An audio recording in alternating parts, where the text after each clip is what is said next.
10th day, upper wind month, 1 CE, 1500 hours.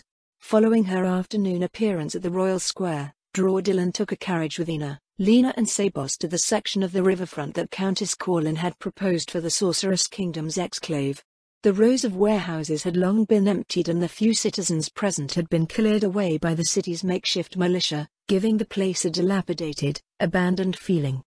As the carriage turned to follow the road along the earthen quay, Draudillan spotted a small group of people gathered around the trio of nobles from the Sorceress Kingdom. When the vehicle rolled closer, however, she realized that most of those people were undead. She felt Ina press in behind her as they came to a stop on the road nearby. Where did all these undead come from? Her lady-in-waiting asked. The ones in the palace should still be there. I believe they are from that ship over there, Lady Yorstin. Sabos gestured to a spot in the distance. Sitting in the water a couple of 100 meters from the shore was a large barge. Draudillan peered past it to where she thought several more were anchored in the river. When did those get here? We didn't see them from the palace balcony earlier. They arrived after Your Majesty granted us permission to commence our operations, Sabos said. These ships were waiting just outside the Orakalon estuary. But the estuary is almost 30 kilometers away. A barge sailing upstream from Seagate to the capital usually took the better part of a day's travel to cover the distance under normal conditions. Assuming they started around lunch when she had requested that the Sorceress Kingdom bring their transports, they had made the journey in less than 2 hours. What port did these ships come from? Draudillan asked. Corlin Harbor on the Katza River, Sabos answered.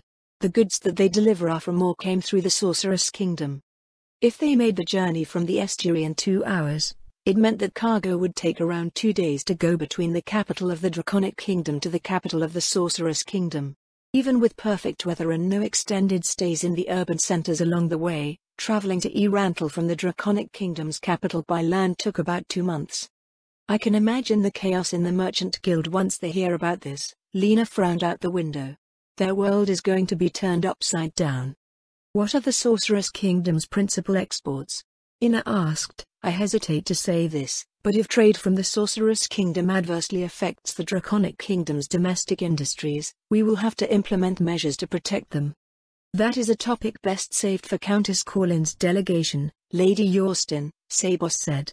I am but a humble butler. Draudillan in no way believed that Sabos was just a humble butler. If anything, he was one hell of a butler, but there was no point in disputing his statement. 2 footmen came to open the doors of the carriage and the scents of the nearby river flooded the cabin. She stepped off onto the cobblestones, warily eyeing the group of undead not 24 meters away. These roads suck. A woman's voice carried over the wind. We're gonna have to lay a new one to handle all the weight coming through here. Don't go tearing everything apart yet, another woman said. We still need to negotiate the terms of the lease. So much for our exciting demonstration, the first woman muttered. She leaned back and forth, trying to get a glimpse of who was speaking through the gaps between the undead. Since the quiet-looking ones tended to hide some aspect of themselves that was at odds with their outward appearance, she suspected that the one doing the complaining was Baroness Garnier. You can demonstrate later, the second woman said. We need to offload the cargo and get distribution started. Every minute our ships sit around is a minute that they're not transporting goods. You don't have to tell me that, I'm not a first-week apprentice. Can't we just level a few blocks for now? Nothing fits anywhere. As Draudillan's entourage approached, the crowd parted, revealing Countess Corlin and her party. Draudillan counted the pairs of glowing crimson eyes watching them come forward. Never mind the elder liches and the tall ones that were armed to the teeth, several of the ones she had at first thought were human women appeared to be undead as well. How the 3 noble women could stand in the midst of them without fainting dead away was a mystery. Queen Auriculus, Countess Corlin and her companions curtsied respectfully. Thank you for taking the time to personally come all this way. If Your Majesty does not mind, I would like to continue our talks while we observe the activities in the port. We would like that, Draudillan replied. However, there is one thing we must know. First, those women there, are they vampires? Yes, Your Majesty, they are. She eyed the 3 vampires, who all exuded a sense of cold, pristine beauty that was sometimes described in the legends. They were standing around in broad daylight without any apparent detrimental effects and didn't have the grotesque appearance of vampire spawn, so they were probably all quite powerful. How do vampires feed in the Sorceress Kingdom? Draudilin asked. Vampires don't need to feed, Countess Corlin answered. Any blood that they take from the citizens is offered voluntarily in places where legal allowances are made for it. Rest assured, they will not harm your citizens out of some uncontrollable desire to consume the living, which brings me to my first point. As with our other non-human citizens, this exclave will also serve to protect our undead from any of the living that may wish to visit ill upon them. Normally, one would consider this logic horribly backwards. It was generally humans that needed protection from non-humans and the living that needed to be wary of the undead. About that, we heard something about making changes to this area of the city. The changes will be necessary to facilitate everything we wish to accomplish with this exclave, Your Majesty, Countess Corlin said. Not only will dwellings and new offices need to be raised, but port and storage facilities as well. The roads and sanitation systems will also need to be redone. We will shoulder the costs for this, of course. It occurred to Draudilin that the Sorceress Kingdom's budget for its efforts in the Draconic Kingdom was far greater than the current budget of the Draconic Kingdom. She held in a long sigh. Are you not concerned about making back your investment before the lease expires? Draudilin asked. In the worst case, you have 10 years to secure returns. Not everything is about securing financial returns, Your Majesty, Countess Corlin said. We do have expectations of making everything back by the end of the 10-year lease, but it is also the least of our concerns. Far more valuable in my estimation is the exchange of culture and diplomacy that the exclave will bring. By fostering mutually beneficial ties between our two nations, opportunities for profit will naturally present themselves in the future. Once again, the distinct flavor by which Countess Corlin represented her nation gave Draudilin pause. Perhaps it was a difference in culture, but she did not present herself as a noble of the Draconic Kingdom would. It was almost as if. We are curious, Draudilin said. Is House Corlin a lineage formerly of Riestais? Or did it come with the Sorceress Kingdom? The houses that existed in Iranthal when it was a part of Riestais were transferred with the annexation, Countess Corlin replied. This includes House Corlin, House Wagner, House Gonye, and House Saradnik. We have spoken to several high nobles from both the Empire and Riestais, but they do not behave as you do. Those ones conducted themselves in a manner akin to nobles in the Draconic Kingdom. Ah, I see. I believe the answer Your Majesty is looking for is that House Corlin is a merchant house, as is House Wagner and House Gonye. With Countess Corlin's statement, many things suddenly fell into place. While nobles did usually act as diplomats and emissaries, the line in their official discourse was usually drawn where pure diplomacy ended. Everything else was beneath them. By the same token, merchant houses were usually viewed as lower class relative to the regular aristocracy. They did not share the same roots and engaged in activities that regular nobles considered inappropriate for their station. Sometimes, they purchased their titles. Other times, they had the resources and wealth to assume management of new lands when a kingdom expanded its holdings faster than it could provide qualified administrators for. As such, they were generally not considered for prestigious roles. This included court positions as ministers and advisors, military commanders and diplomats. Yet, for some unknown reason, the Sorceress Kingdom had chosen merchant nobles to represent it. Draudilin's mind worked to reframe her perception of the Sorceress Kingdom's delegation. Nobles had certain characteristics that reflected their existence as creatures rooted in tradition and law. When one interacted with a noble, these characteristics were apparent in their conduct. She heard that commoners found their behavior incomprehensible and even mocked them for it. Not within their hearing, of course. In reality, it was quite simple. As with anyone else, a noble's sense of worth mostly stemmed from their value to society. They held an administrative role, deriving their power from the societal structures that they were raised in. Reinforcing that role was crucial because they would be nothing but a despotic bureaucrat without it. The strategies that they employed were varied, but those strategies pursued a handful of notions. Foremost was the idea of station. Every noble had a place in a greater hierarchy, and from that place flowed their rights, authority, influence and wealth. If someone didn't recognize that station, or if the noble in question believed that they did not, Measures would be taken to ensure that they received the proper recognition. This was not simply a personal matter, they were acting on behalf of the entire aristocratic establishment and the sovereign, as was their duty. How this happened differed from noble to noble. Not all of it was considered good, but, at the same time, it was also considered necessary. While the popular imagination envisioned this obsession with station in often comical and exaggerated ways that inspired all sorts of ridiculous misconceptions, the truth was that it affected nobles more than it did commoners. Everything in their lives was carefully weighed and measured according to not their individual will, but the will of their house and the establishment as a whole. Public and often private conduct was dictated by the same rigid rules that they enforced on others. When it came to dealing with foreigners, the same rules applied. Nobles organized things by station, applying equivalencies to what they knew. Sometimes, this was simple. A baron of Riestais would offer the respect afforded to a count of the empire that they would account in Riestais, Roble or the Draconic Kingdom. Be it the ruler of a tribe or a ruler of an empire, those same standards applied. Of course, it didn't always work out so well. This was especially the case when differences in race and culture were so great that critical elements were lost in translation and no sense of equivalency could be established. Another major root of noble behavior was land ownership and the concepts that arose from it. A noble was their title. That title was land. Land was power, wealth and influence. When nobles gauged another party, how much land they owned was the defining measure of what they were. It determined their assets, productivity, manpower and overall potential as a partner in whatever venture they were considering. A noble from a large country would likely think a smaller country lower than their own and frame their views and behaviors accordingly. Needless to say, when one with no land and no fame appeared before a noble, they would not receive much in the way of recognition or respect. Even vast amounts of wealth and power could fail to impress and could even be seen as undeserved in their eyes. This didn't necessarily mean that a noble was rude or cruel, but it did at least skew the way that they interacted with others.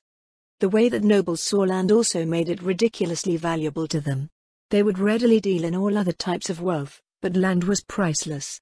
The only time one got their hands on land was when it was won through conquest or granted by whoever ultimately owned it. That land could be bought and sold was both incomprehensible and unspeakable at the same time. A key point of Draw Dylan's plan to compensate the Sorceress Kingdom for its military aid lay in this land-centric view. She could give an accounting of her lands and a noble representative would naturally agree that the Draconic Kingdom was worth the trouble. Land meant income and land didn't go anywhere. Thus, they would receive compensation for their services so long as that land remained in the hands of the Draconic Kingdom and continuing to keep it safe was in their best interests. Now, she was certain that it would not work. Merchants did not think of land along the same lines. Their notions of intrinsic value were far removed from those of traditional landed nobility. To them, land was either an asset or a liability. Potential productivity and revenues were simply that, potential. That Countess Corlin and her delegation were composed of merchant nobles explained why they didn't bat an eyelash at the idea of leasing land. It also demonstrated their degree of investment in their proposal. Merchants were highly mobile, flexible and, most of all, willing to go in and out of ventures based on expectations of profit and loss. If she could not convince them that a relationship with the Draconic Kingdom was profitable for the Sorceress Kingdom, all hope would be lost. Rather than dealing with them as nobles, I should be treating them as the legendary merchant princes of the Sapphire Coast. Draw Dylan imagined that their lands were run like businesses rather than fiefs. They were individuals whose machinations could make or break nations, and they would readily do so if it served to fulfill their objectives. I don't see any sails or oars. She looked towards the river at Ina's words. The closest barge was now much closer, coming smoothly up to the port. As her lady-in-waiting and temporary prime minister had mentioned, there was no visible form of propulsion. Maybe it's magic, Lena said. Since the Sorceress Kingdom has so many powerful undead, maybe they have ghost ships as well? Those exist in the Sorceress Kingdom, but this isn't one. The one who answered Lena's question was Countess Wagner, who was apparently the owner of the first woman's voice from before. Waves washed against the stone of the harbor as the ship quietly maneuvered along the pier. While she had recognized it as a barge when it was out on the river, it was larger than any she had seen before. This isn't going to work, Countess Wagner said, unless we do things the old-fashioned way. It's a good thing Lord Demiurge had us make that thingy. Old-fashioned way? Draudilin frowned. And what thingy? The way we transport cargo requires specialized infrastructure, Countess Wagner explained. Furthermore, the roads here can't handle the weight. One of the Sorcerer King's ministers pointed out the problem and had us devise a way to handle cargo in places, well, everywhere else. At least until we get the proper infrastructure installed, anyway. It's not complicated, or rather, it's purposely uncomplicated. A metallic sound issued from the deck of the ship, which was roughly 1.5 meters above the pier. Following that, a huge sheet of thick metal plating was guided over the front of the vessel and onto the pavement of the wharf, creating a ramp. Sounds resumed issuing from the ship. When I mentioned the old-fashioned way, Countess Wagner continued, I was referring to the way that most are used to handling cargo. People carry crates and bags by hand and load them into storage. Filling up a wagon properly can take up to an hour. The river barges employed by the Draconic Kingdom probably sit in port for a whole day between unloading and loading. With the amount of cargo our barges carry, it'd take even longer. Countess Wagner made it sound like a horrible thing, but what she described was normal. Draudilin didn't think that anyone would complain about it. It was simply the reality of transporting goods, unchanged from times beyond historical record. In that case, Draudilin resisted the urge to tiptoe so she could see over the top of the deck. What is your solution to cargo handling times? Boxes. But boxes are not exactly a new thing. Are they magical boxes? They don't have to be, Your Majesty. It's more a matter of scale. 4 of the undead on the deck of the ship leaned down and lifted something from the hold. It appeared to be a litter supported by poles, except a giant box covered by a tarp was suspended from the litter. The box was constructed from iron or steel, measuring roughly 10 meters long, 3 meters wide and 1.5 meters tall. The undead carried it off the ship and laid it on the road before detaching the frame from the box and returning to the ship with it. Easy, right? Countess Wagner grinned. That's 20 tons of cargo off the ship in a couple of minutes. The problem is, as I mentioned before, the roads will be wrecked from all that weight, so we need to redo everything in the area and turn it into a port that can service our cargo. Draudilin peered at the metal box. Was it truly 20 tons? It could have been 4 men handling a palanquin for all the difficulty that the undead displayed. In that case, Draudilin said, what changes would you like to make? We'd start off by leveling all of the buildings and tearing things up to the waterline, Countess Wagner said. We'll set up a new sewer system after that and then lay foundations for new buildings and roads. The roads and buildings come after that. We'll be walling off the area and extending the city into the river about 200 meters for more space. We'll extend the outer wall for you, too. How long will that take? Not long, Your Majesty. We'll get our first shipment in and out to your subjects before starting so we can send the barges back to the Sorcerer's Kingdom. We'll see to the groundwork after that. Her cheek twitched. What was described would take more than a year to accomplish with conventional labor, and some of it was impossible even then. What sorts of buildings will you be raising? Ina asked. The extension will have all the storage and cargo handling, Countess Wagner answered. All the old warehousing space will be converted into an embassy, offices for our companies, housing, parks and market plazas. We'll have some storefronts around the plazas, too. It was becoming a bit beyond an exclave. Rather than the diplomatic exclaves that she was familiar with, it was shaping up to be a self-contained village of the Sorcerer's Kingdom inside the capital of the Draconic Kingdom. Their proposal was a colossal undertaking, essentially a statement that the Sorcerer's Kingdom was here to stay. We appreciate the commitment that you've made to the Draconic Kingdom, Draudilin said, but what are your expectations for this lease? Legally speaking, it should not be anything unreasonable, Your Majesty, Countess Corlin said. First, we desire full autonomy within our exclave, which is part and parcel of diplomatic missions anyway. While I am not well versed in Draconic Kingdom law, I believe there are a few notable differences. The first is that slavery is illegal in the Sorcerer's Kingdom. Secondly, our citizens are prohibited from eating other citizens. Draudilin frowned. You make it sound as if we allow people to be eaten in our country. I did not mean to say that, Your Majesty, Countess Corlin smiled slightly. But there is no law against it in the Draconic Kingdom, is there? I felt that it was an important distinction to make, as other countries similarly do not have such laws. We suppose not, Does that mean you will be supplying your own officials to administer this exclave? Yes, Your Majesty. Her gaze went from the undead unloading the barge to the area around the harbor. She couldn't imagine that the exclave would be a very popular place for her citizens if the undead and all sorts of demi-humans were all over the place. Merchants, however, could probably stomach anything if a profit could be made. What other expectations does the Sorceress Kingdom have? She asked. As the exclave is also a port, Countess Corlin answered, the responsibility for customs duties will be in the hands of those collecting them. Collection of taxes and tariffs for goods going from the Sorceress Kingdom to the Draconic Kingdom will be the responsibility of the Draconic Kingdom's officials. Similarly, goods coming in from the Draconic Kingdom, by land or river, will be subjected to the Sorceress Kingdom's customs duties and our officials will see to them. Also, as the harbor here will be operated by the Sorceress Kingdom, we will be collecting fees for those who use it.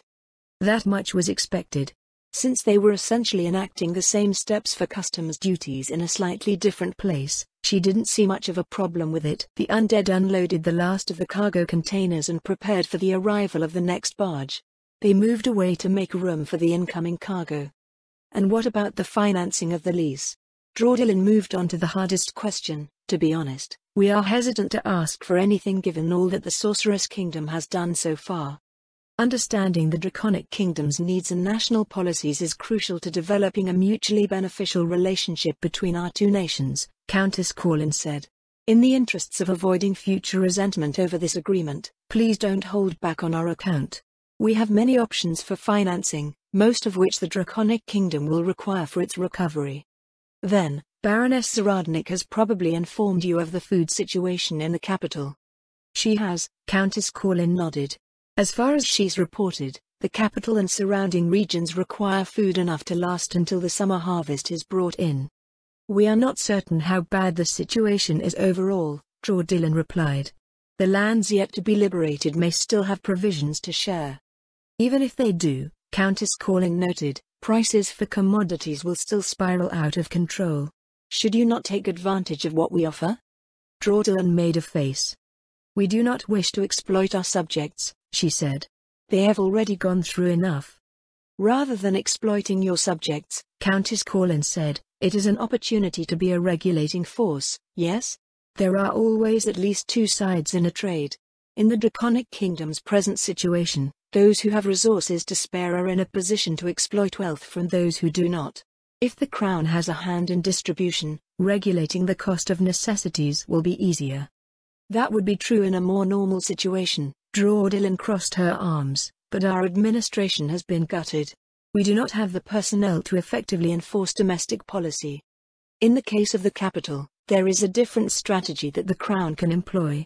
Merchants will try to achieve the highest profit margins, but those are predicated on reasonable expectations. Prices will rise only if both they and their clientele believe that there is a reason for them to rise. If the Crown is proven to be a channel for distribution and continually proves that no such reason exists, then prices will stay close to where you'd like them to be. We dislike the idea of lying to our people about their situation, Lady Corlin, Draudilin frowned. You will not be lying to them in this case. We are prepared to supply all the food that your capital needs until the summer harvest. Other necessities, as well. Countess Corlin gestured to the giant boxes lining the road. Each of these cargo containers can carry 20 tons of goods. These are the half-sized ones since 20 tons of oats is about that much, and each barge is capable of carrying 12 of these containers in their hold. But that's enough bread for 400,000 adult humans, Countess Corlin finished for her. Baroness Zaradnik reported that of those who have taken refuge in the capital, 200,000 have survived. One of our barges will feed your city for 2 days. 7 of the barges that have come to the capital carry grain. The 3 others carry charcoal, iron ore and other goods required to keep the city running and restore production for agriculture. And you can do this for 4 months? It just so happens that we can, yes, Countess Corlin smirked. You can thank Baroness Zaradnik for the food, it is nearly the same amount that she sold to me last year. The charcoal is from the Erantal's western territories and the iron ore is from the Dwarven Kingdom in the Azalazia Mountains. Most everything else comes from the Baharuth Empire. By dealing with the Sorceress Kingdom, the Draconic Kingdom does not only deal with us, It participates in a greater market formed by the Sorceress Kingdom and its allies. Baroness Saradnik is the source of the food? But that's the production of a High Lord, not some minor noble. No, it would be better to say that entire countries cannot come up with a surplus like that.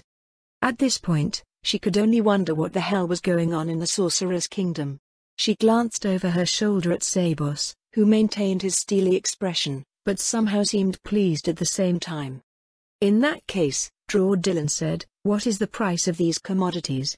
We are unaware of any changes to the regional markets since our nation came under siege. We took the liberty of matching the prices with our nearest major competitor. Countess Corlin produced a folder from the pouch at her hip, which is the slain theocracy. Dylan received the folder. Her makeshift ministers gathered in close to read with her. The slain theocracy was a country that had long since reached a state of economic equilibrium and enjoyed strong security, so commodity prices had unsurprisingly remained the same from 2 years previous. She exchanged looks with her courtiers, who nodded in return. We see nothing wrong with this, Dylan told Countess Corlin. In fact, we should be thankful that you are willing to supply such a volume at a fixed rate. If we had purchased supplies from the theocracy, not only would the prices have risen sharply, but they would have eventually cut us off to protect their domestic markets. With a tentative agreement arrived at, they headed back to the palace to hammer out the details. Dylan returned to her apartments to change into a fresh set of clothes, reviewing what she had learned thus far. The Sorcerer King must have been a monster of a sovereign to have gathered the people capable of planning and executing their proposal to the Draconic Kingdom. Just how many layers are there to the Sorceress Kingdom's scheme? She muttered to herself. What do you mean, Your Majesty? Ina asked. I felt that it was strangely nice, but... It is nice, Dylan said. Everything about it is nice.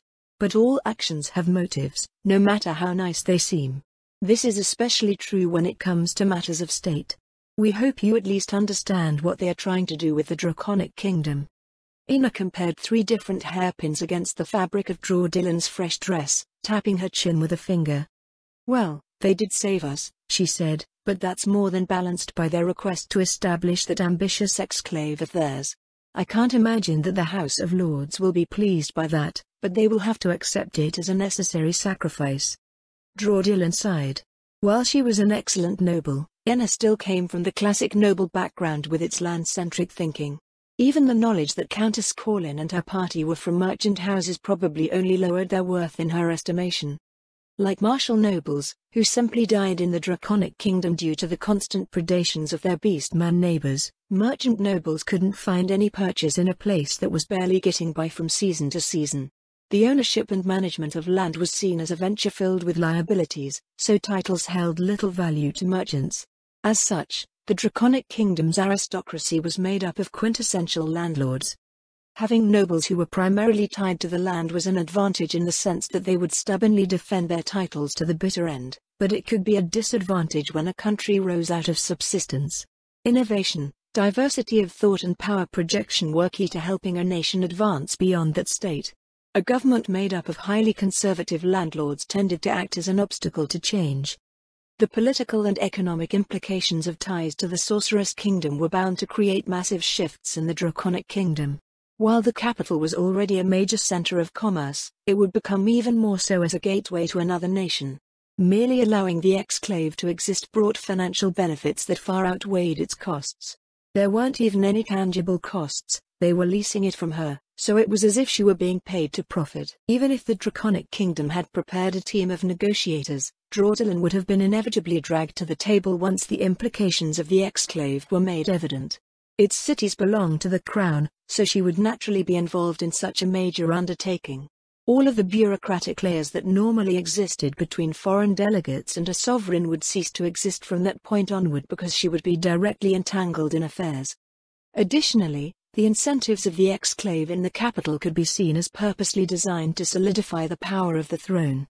Dylan had no major issues with her subjects, in fact, it was whatever the opposite of that was, but the Sorceress Kingdom probably didn't know that. Those in power usually struggled to hold an advantage against external and internal elements. Economic, political and military influence were the major pillars that supported this effort. Their proposal resulted in the growth of her personal power in all 3 categories. This simple analysis further defined the Sorceress Kingdom's foreign policy and how it would be pursued in the Draconic Kingdom.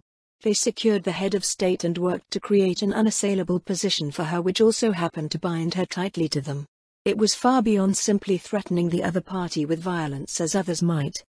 She, and, by extension, the Draconic Kingdom, would become so intertwined with the Sorceress Kingdom on all levels that they may as well be, well, a member of their hegemony. Draudillan supposed that was the entire point, and they made no effort to hide it. Any nation with access to the same transportation network could be enticed by the same proposal. Nations joining hands with the Sorceress Kingdom would add to their political and economic influence, making it that much harder for other nations to resist its overtures. How far would they be able to go with this? There were 6 terrestrial superpowers in the world that involved themselves in geopolitics, but they were half the continent away. Regionally speaking, there were 2.5 terrestrial spheres of influence. The first consisted of the vestiges of what was a greater power past, the city-state alliance of Carnissus. Their decline, which was brought about by the demon gods, had been stemmed, but at best one might say that they were simply stable. There was no sign of the city-state alliance rising to reclaim its former dominance. Secondly was humanity, which was essentially headed by the slain theocracy. Rather than a political sphere, it was a racial one. Due to this, any overlaps that they had with other spheres of influence tended to become antagonistic. In terms of expansion, the slain theocracy had accelerated its mandate and became more aggressive. This behavior came on the heels of the demon gods, so one might surmise that their brush with a threat of that magnitude had spurred them to action. That the entire region was in shambles in the wake of those events also made it quite easy for the theocracy to exert its influence.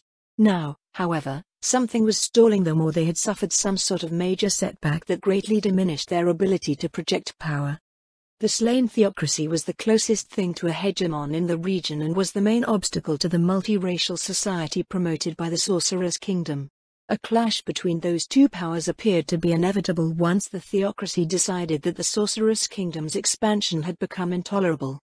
Of the 2.5 terrestrial spheres of influence in the region, the half was the Argland Confederation.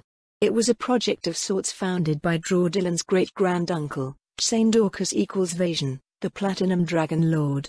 Like the Sorcerer's Kingdom, it was a multiracial state that existed under the auspices of a confederation council consisting of the leaders of various tribes, clans and factions. The Platinum Dragon Lord was the nominal leader, while 4 powerful dragons presided over the council as permanent seats. In light of their having similar goals for a harmonious multiracial state, her benevolent great-granduncle was likely to have a favorable view of the Sorcerer's Kingdom. Furthermore, Argland was not an expansionary power. So as long as their sovereignty was respected, coexistence was likely. From a larger perspective, the Platinum Dragon Lord would not act to counter the Sorcerer's Kingdom's expanding sphere of influence unless it threatened the balance of the world somehow. Thus far, Draudillan did not sense that they did. As long as they carried on in the same manner as they were, no regulatory actions would be taken by her great-granduncle or any of the other Dragon Lords. All that being said, Draudillan's decision was ultimately in respect to whether she would side with the Sorcerer's Kingdom or the slain theocracy. Normally, she would be lukewarm on such a matter, as the Draconic Kingdom usually took whatever help it could get. Nations in a similar position would allow foreign powers to shower their influence over them, taking advantage of the benefits right up until the point where they felt they had to declare for one side or the other. Well, it's not as if they're demanding that I pick a side right away. Let's make the most out of it. When she returned to her throne room, the delegation from the Sorcerer's Kingdom was already awaiting her presence. She examined their attentive expressions, then decided to get right to the point. By any chance, Draudillan said, do you intend to propose that we accept these exclaves in all of our cities? Countess Corlin's amethyst eyes glittered as the corners of her lips turned up slightly. As expected of your majesty, she said. You catch on quickly. Evil. The traces of a frown appeared on the Countess of Corlin's face. It wasn't evil. Evil, Leanne said. It wasn't evil, Clara's frown deepened. It was just business. Aha, Leanne rolled her eyes. That's what evil people say. As the evil person of the group, I am fully qualified to make this assessment. Back in their stateroom in the Draconic Kingdom's royal palace, Leanne and her friends lounged about as they waited for the next session of their negotiations to begin. Clara looked utterly displeased at Leanne's assertion, but Leanne only smiled back. Most people would probably call what she was doing evil in the same way that most people considered merchants evil or at least unscrupulous. Clara was on her way to selling grain to the Draconic Kingdom at prices that the same type of grain commanded in the theocracy. While it seemed perfectly acceptable to match the price of their closest competitor, the offer didn't mention the fact that the ridiculously superstitious population of the slain theocracy did not import anything from the Sorcerer's Kingdom. At the same time, their superstitious stance did not appear to stop them from exporting things that they thought were safe to sell to the Sorcerer's Kingdom. Knowing how stupidly powerful the Sorcerer's Kingdom was, Leanne couldn't see why they thought it mattered. Though a year had passed since the Sorcerer's Kingdom's advent, regional markets were still limited for its goods. Not only was the largest market, the theocracy, not importing anything, but efforts in Riestais were facing similar difficulties. The empire was very slowly opening up to certain products, but not enough to absorb the surplus production from the Sorcerer's Kingdom's highly productive agriculture. Markets further out had similar reservations about purchasing produce from a nation ruled by an undead sovereign, had all sorts of evil creatures in its leadership, and utilized undead labor. The only foreign market that took full advantage of what the Sorcerer's Kingdom offered was the kingdom of the Azalesian mountain dwarves. Their total population, however, only numbered about 100,000. In the end, about 97% of the Sorcerer's Kingdom's production was consumed internally. Given half of that production was surplus and that number was projected to double by the autumn harvest, prices for the Sorcerer's Kingdom's main exports, if one didn't count the undead, were set solidly on a course for near-term collapse. While it wasn't the worst of problems to have, the citizens were ecstatic about the plummeting cost of living and the threat of non-existence via starvation. Exposure or AIDS was non-existent. It was absolutely frustrating as a merchant. They were making some progress with exports, but that progress was slower than the growth of the Sorcerer's Kingdom's industry, so it felt like they were steadily falling behind. The person who was probably having the most success adapting to the developing situation was Florine. Most people didn't understand what she had been doing, or just thought she was doing it out of the fluffy goodness of her admittedly fluffily good heart, but what she was up to was slowly dawning upon the shrewd. It was actually pretty simple. Citizens of the Sorcerer's Kingdom were prohibited from eating other citizens. This was a huge disruption to the economy of carnivorous species that supplemented their hunting with raiding. Furthermore, without the historical competition between tribal populations, those populations would grow and become unsustainable in their territories. Florine was already the principal producer of livestock in the Sorcerer's Kingdom. The cheap price of fodder meant that her operations could grow. The creation of Wagner County gave her access to land for that livestock. Her work with the Sorcerer's Kingdom's demi-human tribes integrated them into the economy and allowed her to forge connections and establish trade routes. As a result, she had smoothly maneuvered to entrench herself in a market that needed her goods and encountered no competition while doing so. To top it off, everyone loved her for it. Now, it was Clara's turn. Like Florine, her actions were not only profitable, but would establish her as the sort of official that people would bend over backwards to accommodate. They didn't know what it was like to be on her bad side, but that didn't matter as everyone would want to be on her good side. "We might call it arbitrage," Leanne said, "but selling things at 20 times their production cost would have had me labeled as an evil and greedy merchant for sure." "Aren't you selling machinery and parts at 50 times the production cost?" Clara said. "That's not the point." Clara would probably be considered a saint by the end of it all. A saint that made money hand over fist. Whoever popularized the idea that nice people couldn't get ahead was a filthy liar. They looked up from their lounging as Ludmilla's lady's maid, Amelia, entered the room. Since Ludmilla was out murderizing beastmen, Amelia had volunteered to stay in the stateroom and keep an eye on the place while the rest of them did their thing. "The palace staff has informed us that the throne room is prepared to receive you, my ladies," she said. "How shall I respond?" "Are they feeding us again?" Leanne asked. "After visiting Warden's Vale, I think we can go without food for the next year." "An evening banquet is being prepared, Lady Wagner," Amelia answered. "At this rate," Leanne muttered, "we're each going to need a barge to ship us back to the Sorcerer's Kingdom." Their ladies' maids made some last-minute checks over their outfits before they left the stateroom and made their way through the palace. The mess left by the fight that raged throughout the complex was still being cleaned up, but the way between their stateroom, the throne room, the royal apartments and the palace entrance had been cleaned up.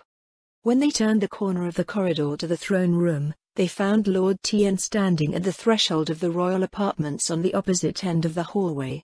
Clara led them over to the royal butler and they offered their greetings. "Lord Tien," Clara said, "thank you for your hard work." "Lady Corlin," he returned their curtsies with a bow. "Likewise, it pleases me to see your benevolent approach to diplomacy.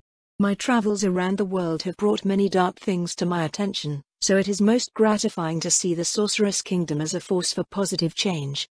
It is our pleasure to serve as agents of His Majesty's just and merciful rule." Clara rose from her curtsy with a smile. "Building bridgeheads in the Draconic Kingdom is a golden opportunity to create a favorable image for our nation." "It seems that you are well on your way in that regard," Lord Tien said. "I was concerned that the unexpected state of the Draconic Kingdom would affect your plans in some way." "The state of the Draconic Kingdom was a surprise, my lord," Clara replied, "but the fundamental issues that we plan to address have not changed. It pains me to say this, but their current state only serves to magnify the beneficial effects of our efforts." "Is that so?"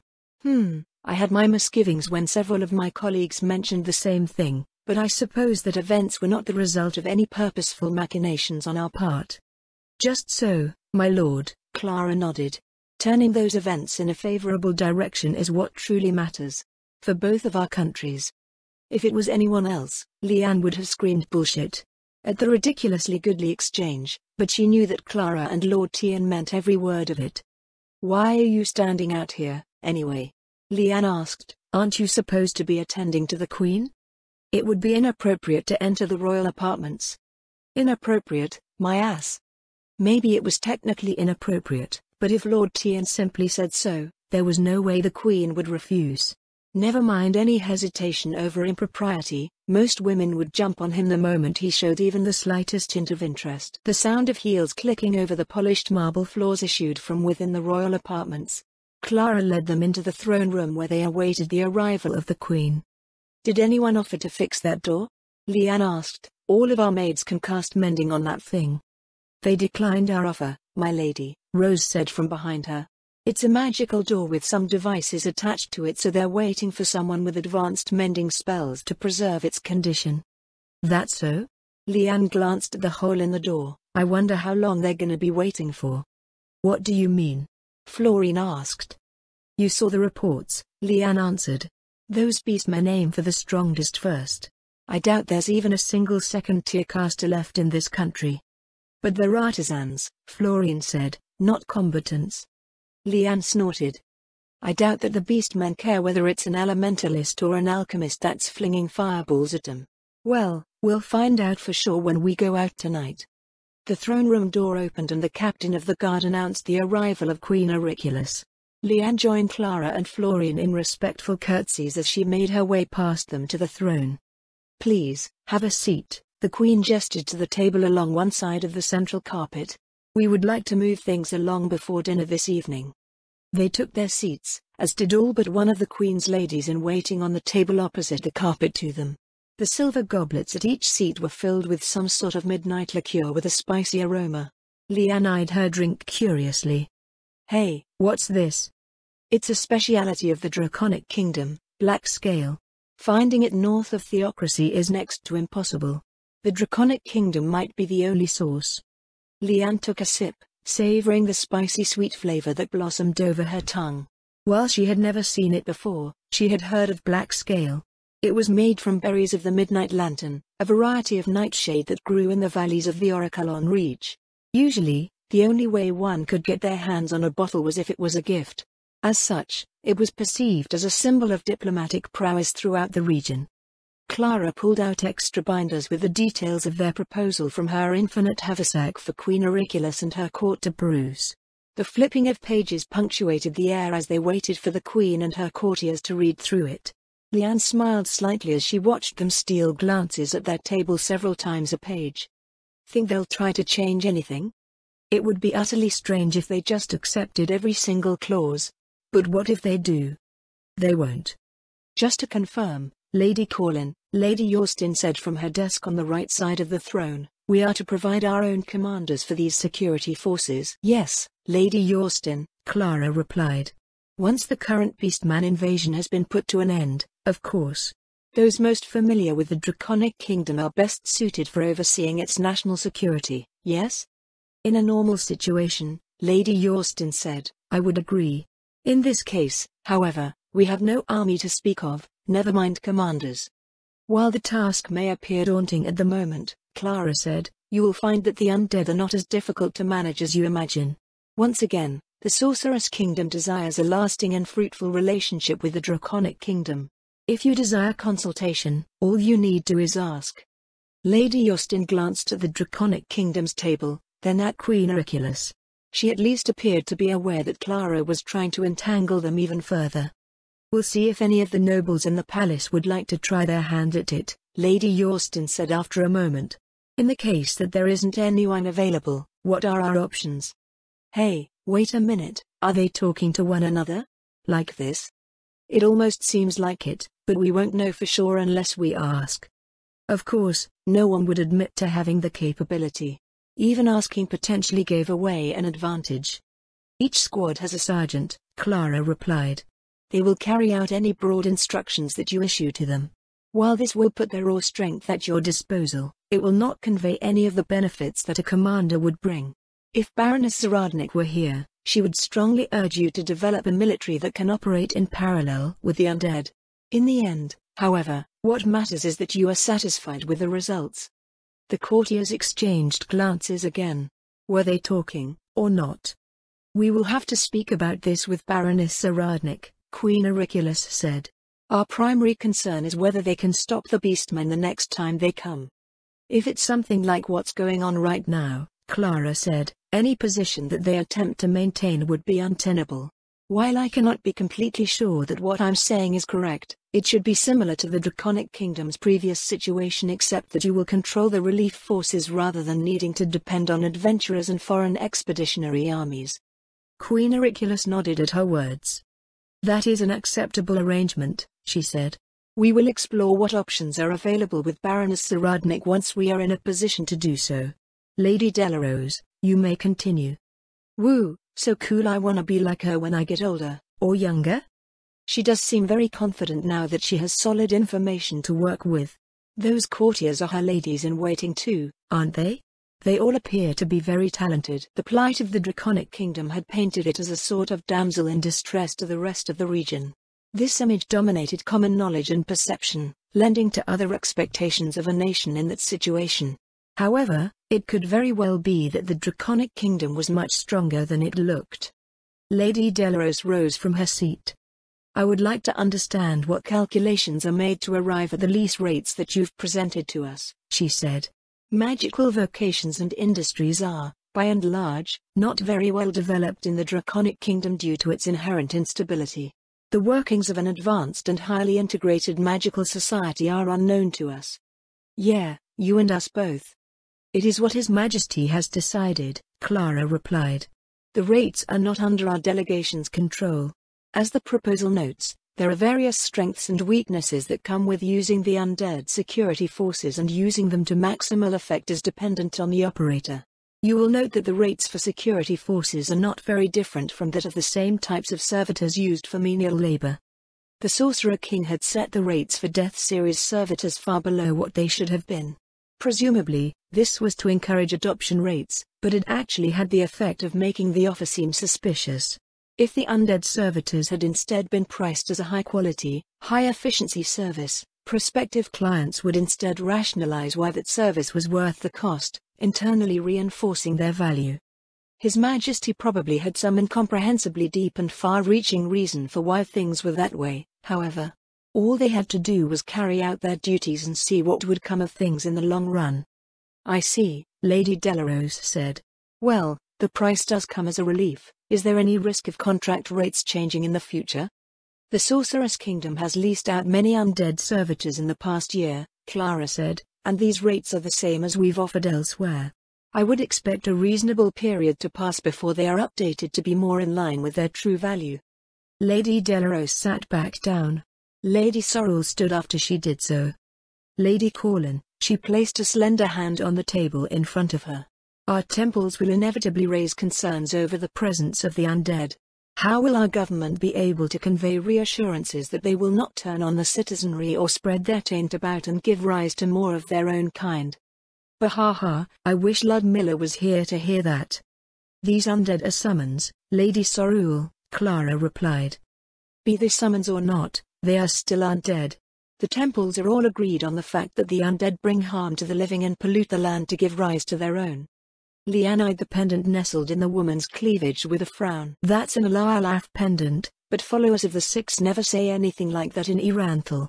What gives? I am curious why a follower of the Six would say something like that, Clara said. Or is the faith of the Six not one of the predominant religions in the Draconic Kingdom? Roughly 11% of the population worships the Six great gods, Lady Sorrel replied. This makes it the religion with the second largest following in the Draconic Kingdom. Still, I don't understand your statement. Followers of the Six hold roughly the same beliefs as everyone else when it comes to the undead. Then what of Sursana? Sursana is a god. Whoa, let's not have a third schism right now. How are we going to answer? Clara silently held Lady Sorrel's gaze for a moment before speaking again. The Sorcerer's Kingdom has thousands of undead servitors dwelling within its borders, Lady Sorrel. There is no sign of what you have asserted coming to pass. As for the reaction of your temples to the presence of the undead, they will mostly be patrolling your borders, away from the vast majority of your subjects. Sentiment against the undead and how the Draconic Kingdom's temples might exacerbate the problem was one of their greatest concerns. Putting some space between them and the living and allowing things to normalize was the only strategy they could think of if the idea that the undead had saved the Draconic Kingdom from being conquered wasn't enough to dislodge the people from their biases. Clara proposed that they collaborate with the temples of the Six in the Draconic Kingdom, but it appeared that that avenue never existed in the first place. For Lady Sorrel's part, she looked unconvinced. Queen Auriculus raised a hand and the noblewoman sat back down. We believe that keeping the undead where they are needed against the beast meant to be the obvious course, she said. Dealing with the temples and the management of our subjects is a domestic matter that our government will handle on its own. Does our court have any other concerns that they would like answered about the undead security forces? Several moments passed without a response before the Queen nodded. Good. Then we shall leave the matter of the undead for now. Next, we would like to study the laws of the Sorcerer's Kingdom to determine if there is anything that needs to be addressed with the proposed exclaves. Of course, Your Majesty, Clara nodded. May I ask if we can do the same?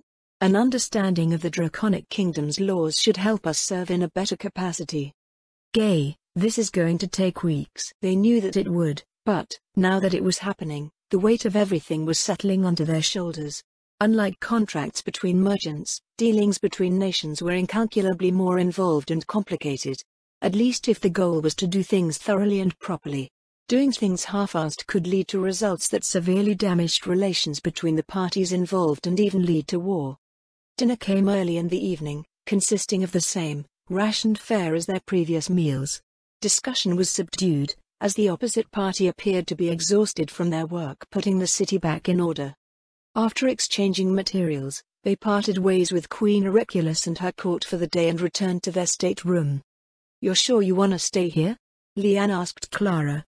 One of us has to be in the palace just in case they have questions, Clara replied. I'll take the opportunity to get ahead in studying the Draconic Kingdom's legislation and criminal codes. I'm curious about how they handle these regular beastman incursions. You two can go on ahead and do your thing. Mkai.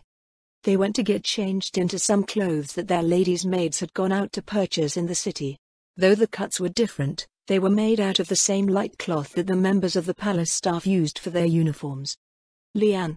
Florine's distraught voice rose from behind her. Leanne turned around. Oh, sexy, good job, Rose. I didn't pick it out, Rose replied. It was Tier. Really? Tier. Florine's lady's maid lowered her head apologetically. I'm sorry, my lady. It was the most conservative one we could find. How is this conservative? The weather in the Draconic Kingdom was balmier than that of Riestais or the Empire, despite it being not that much further south. Winds from the north carried over thickly forested mountains, pressing down onto the coastal plain. To the south, The inland seas beyond the nearby lake were reportedly warm and great belts of desert lined its coasts. As a result, fashion in the Draconic Kingdom was light. Rather than skirts, they wore salvar fashioned out of diaphanous linens with wide sashes worn about the waist and midriff. White carmine blouses covered them below the shoulders. Leanne thought she looked pretty good in it, but Florine's outrageous figure overshadowed hers as usual. "I can't wear this," Florine whined. "You can see my legs through these pants." "So what?" Leanne said. "It looks great." "It's not something I would wear." Clara idly swirled a glass of wine as she examined their outfits, "but it's in line with local fashion."